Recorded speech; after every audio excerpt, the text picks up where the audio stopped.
Here we are in the SpaceX machine shop. When Elon Musk founded SpaceX in 2002, he only had two things going for him. SpaceX basically consisted of carpet and a mariachi band. That's all of SpaceX. Well, he did have one more thing, an ambition that knew no bounds.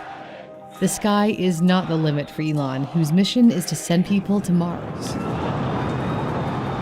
On April 20, 2023, humanity took one step closer to that dream when the world's largest rocket, the fully reusable Starship, attempted to go into orbit for the first time. Obviously, this does not appear to be a nominal situation. Although Starship failed to reach orbit, learning from failures is Elon's approach to his career building SpaceX.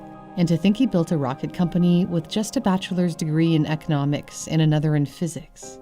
Elon, who has Canadian citizenship thanks to his mother May, began his undergrad studies at Queen's University in Kingston, Ontario, 3 hours east of Toronto. He chose Queen's over Canada's University of Waterloo, which is renowned for its engineering program, because, as he told Queen's magazine, there didn't seem to be any girls at Waterloo. I didn't want to spend my undergraduate time with a bunch of dudes. After 2 years at Queen's, he transferred to the University of Pennsylvania as he thought attending an Ivy League school might help him land a job in America, the land of opportunity when it comes to tech. Still, degrees in economics and physics weren't enough to make him a rocket scientist. So Elon taught himself by devouring these books, a habit he built as a boy, reading the entire encyclopedia when he was only 8 or 9 years old.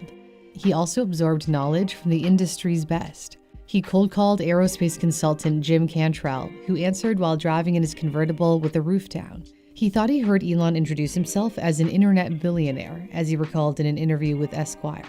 Elon wasn't quite a billionaire then, but he did score $180 million when his financial services company X.com merged with PayPal, which was bought by eBay. He then sunk everything into 3 projects, $100 million into SpaceX, $70 million into Tesla, and $10 million into solar energy company SolarCity, which later merged with Tesla. In 2001, he planned on buying a refurbished intercontinental ballistic missile from the Russians to use as a launch vehicle. He figured his space ambitions could start with sending some mice to Mars. The Russians wanted $8 million per ICBM, twice what Elon was prepared to pay.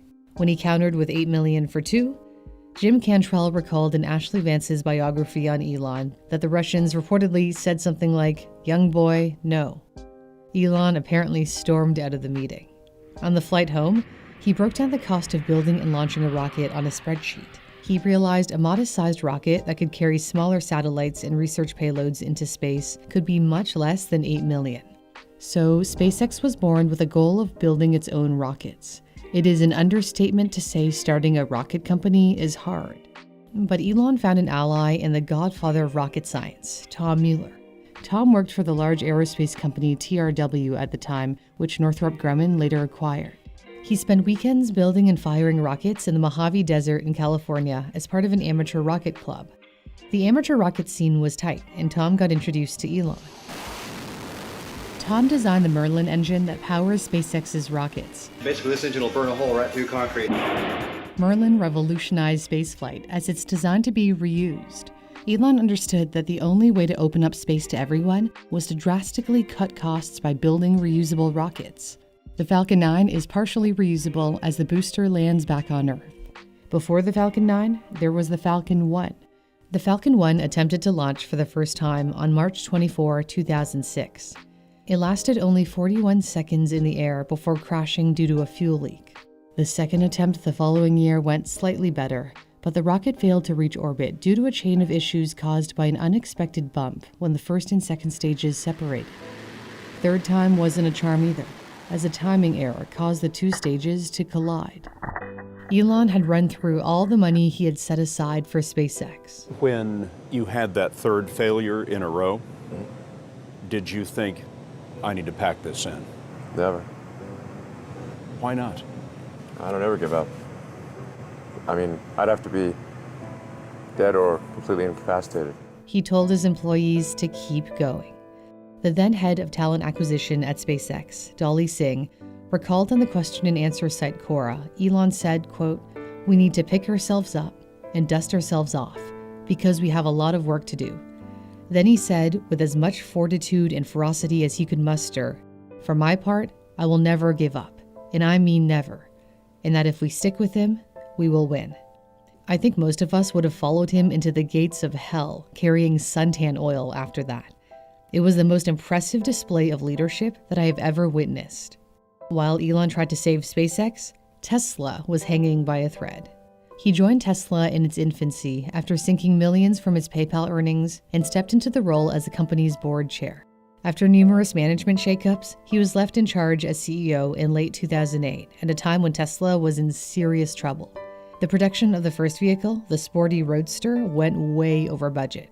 By October 2008, Tesla had just $9 million left to fund the company.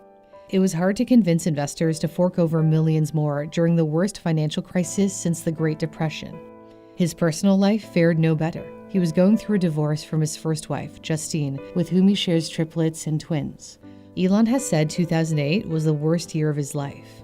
With SpaceX unable to get its rocket into orbit and Tesla nearly running out of cash, it looked like one or both of his companies would die, as he painfully recalled to Ashley Vance. I could either pick SpaceX or Tesla, or split the money I had left between them. If I split the money, maybe both of them would die. If I gave the money to just one company, the probability of it surviving was greater, but then it would mean certain death for the other company. I debated that over and over. It felt like having to choose between two children. Perhaps his difficult childhood shaped his never-give-up mentality. He was bullied for years when he was growing up in Pretoria, South Africa. One day in 8th or 9th grade, he and his brother Kimball were sitting on the top of a flight of stairs eating when a boy snuck up behind him, kicked him in the head, and shoved him down the stairs. Then a bunch of boys beat him up until he blacked out. The beating damaged his nose so severely that it restricted airflow. He later got surgery to correct his deviated septum. His life at home was no less painful. After his parents divorced, Elon opted to live with his father for a time. But he told Rolling Stone that his dad, Errol, was such a terrible human being. You have no idea. My dad will have a carefully thought out plan of evil. He will plan evil. Elon found comfort in coding, sometimes programming throughout the night. At age 12, he coded a space-themed video game called Blastar. A South African magazine published the source code and gave him $500. The game was no marvel of computer programming, but it did hint at his underlying brilliance.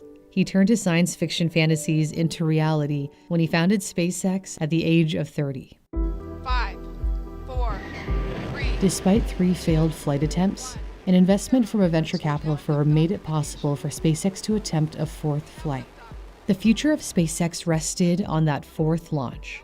On September 28, 2008, the Falcon 1 lifted off. 9 minutes, 31 seconds after launch, the rocket reached orbit. Stage separation confirmed. The success saved SpaceX because it helped secure a $1.6 billion contract from NASA to resupply cargo to the International Space Station. SpaceX was out of death's reach, but Tesla was still within its grasp. As Tesla was running out of money, Elon devised a plan to keep his company afloat. He cut 25% of the workforce and leaned on friends to cover the weekly payroll. He managed to scrape together $20 million, including money he made investing in his cousin's data center startup, which Dell bought the year before. Investors agreed to match whatever he was able to get on his own. This new round of $40 million in funding saved Tesla on Christmas Eve. It was the last hour of the last day that it was possible. Tesla would endure many more years of pain after going public in 2010 at $17 a share. Although the Model S wowed the world, people hesitated to buy the luxury vehicle after it came out in 2012. Elon turned his employees into salespeople whose job was to convince anyone who put down a $5,000 deposit to go through with their purchase. When orders weren't coming in fast enough, Tesla said it was temporarily shutting down its factory for maintenance and kept the real reasons secret to avoid spooking investors and sending the stock plummeting. Elon's maneuvering worked. In 2013, Tesla stunned Wall Street by posting its first ever profit. Elon's goal has always been to build a more affordable electric car, but Tesla simply couldn't keep up with demand for the Model 3. Frankly, we're going to be in production hell. And as the saying goes, if you're going through hell, keep going. Elon promised to produce 5,000 Model 3s a week initially, yet only managed a mere 800 cars a week in the first few weeks of 2018. Tesla was burning cash as it tried to increase the production of its most affordable car. Elon says Tesla was about a month from bankruptcy. The situation was so critical that he slept in his factories to save time, and he also said it was to suffer more than his staff. He told Bloomberg, "Whenever they felt pain, I wanted mine to be worse." The pain eased as Tesla found a way to claw its way out of danger once again. Tesla managed to increase production and turn the corner as it entered 2020. It has now expanded from one factory in Fremont, California, to factories worldwide. Tesla delivered 1.3 million vehicles in 2022, and one of them was my own. As I drove across Canada last summer, I couldn't help but think that one day electric cars will be so run-of-the-mill that they'll just be called cars. I did notice that supercharging stations across the country were pretty empty. There was basically no one charging beside me. Yet charging stations will soon be getting busier. Many countries, including Canada, have mandated that all new cars and light-duty trucks sold be zero-emission vehicles by 2035. Not to mention other auto companies will now be relying on Tesla's charging network, like Ford. Elon has stressed that Tesla must make its cars fully autonomous, in which there is no human intervention at all. Like, that's really the difference between Tesla being worth a lot of money and being worth basically zero. As Tesla engineers work to improve its full self-driving technology, it wants to place that technology in a robot. Optimus perhaps felt like a sideshow when Tesla first unveiled it in 2021. However, those who are insightful or listen carefully will understand that Optimus ultimately will be worth more than the car business, worth more than FSD. There has been arguably even more skepticism over Elon's plan to ease traffic by putting Teslas into his own tunnels. We're still years away from seeing whether the Boring Company's tunnels will be a visionary mode of transportation or if there are too many holes in Elon's plan. It's also too early to determine the potential of Neuralink, which received regulatory approval in May 2023 to test its brain implant on people. Neuralink's chip is meant to stimulate the brain and help those with spinal cord injuries control their computers and smartphones with their thoughts. I think we have a chance, I emphasize a chance, of being able to allow someone who cannot walk or use their arms to be able to walk again. The long-term goal of Neuralink is to merge humans with AI. A common theme runs through all his companies: the dream of freedom from Earth by going to Mars, freedom from fossil fuels, freedom from traffic, freedom from the limitations of human biology. And now Twitter is fighting for freedom of speech, which he felt was suppressed under previous leadership. Twitter has changed its incorporated name to X Corp to move toward Elon's plan of transforming Twitter into X, the everything app.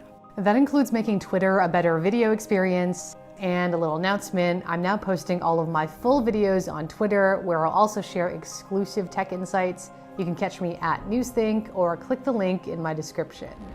Although Elon has been building many of his companies for over a decade, their potential is only just starting to emerge.